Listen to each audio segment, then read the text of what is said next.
Thank you. Do you have any further information about the bombing of the administration building in Luhansk? I know I'd asked about you before, and at that time the OSCE hadn't. Now their website is back up, and they seem to indicate that it came from the air. So what have you learned? True. Thanks.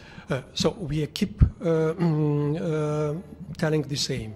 So no weaponry was used against this this building.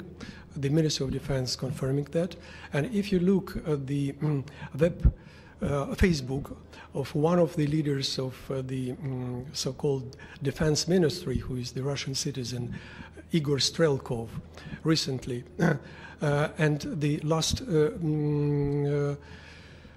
conversation between him and some people in Russia, explaining if this kind of the bomb was revealed, and he confirmed no.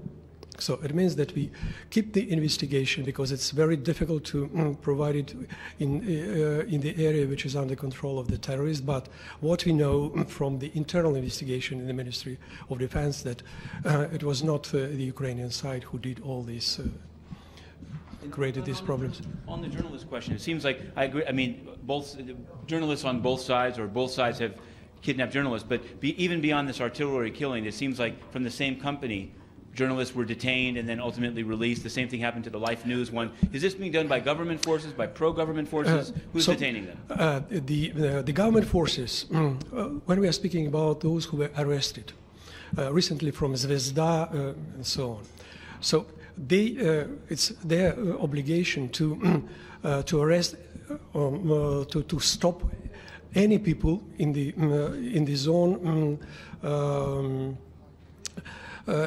where the military bases are, and so it happened with the journalists from Zvezda. It happened also because you know what Zvezda is. This is the official newspaper of the Ministry of Defense, as it was formerly of Russia Federation, as it was in the Soviet Union, and now all of them, they are on the military service. One of them, of these journalists, had his documents certifying that he is lieutenant colonel. So they were kept just to investigate what we were doing and what kind of information they are collecting, being in the double capacity as journalists and as the military persons. So all of them, they were released, but after the investigation. So very interesting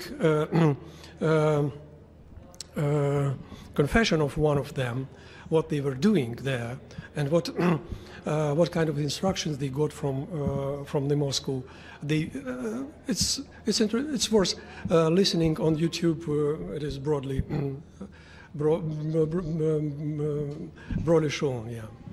So. Is there any thought of a ceasefire? I mean, I'd seen something where, I don't know if it was Mr. President Poroshenko or council there, had said once the border is secure, if the border can become secure, then a ceasefire would be offered. Is that okay?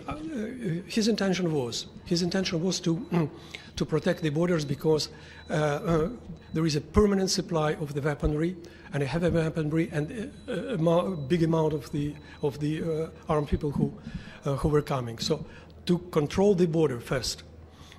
If we have controlled the border, we can control the situation, and then we can stop the fire and to turn to the dialogue. This is what he stated at the last meeting of our Defense Security Council. Thank you. Thank you very much. Thank you.